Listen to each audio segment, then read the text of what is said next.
عالم کفر یو شوی دی په فلسطین کې او په کشمیر کې کوم ظلمونه شروع دي زمونږ په خپلو کې اتفاق اتحاد دا انتهایی ضروري دی.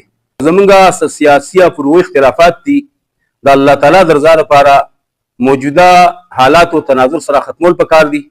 موږ ټول مسلمانان یو یو کېدل پکار دي او د عالم کفر مقابله پکار ده. نو دا یو درخواست زما منظور کوي چې تمام سیاسي اختلافات ختم کوي، دا بیانبازۍ ختم کوي، دا فیسبوک باندې یو بل پسې چې کومې سپکې خبرې کېږي دا ختمې کوي.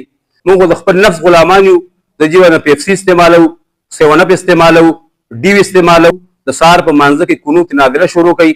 دا سنت عمل دی چې سایلو کوم مصنوعات دي او زموږ د هغې مقابله کې پاکستاني کوم مصنوعات دي. موږ سره انشاءالله موږ ملاقات کوو او درخواست پورته کوو چې وایي ته مهرباني وکړه او دا مصنوعات ختم کړه.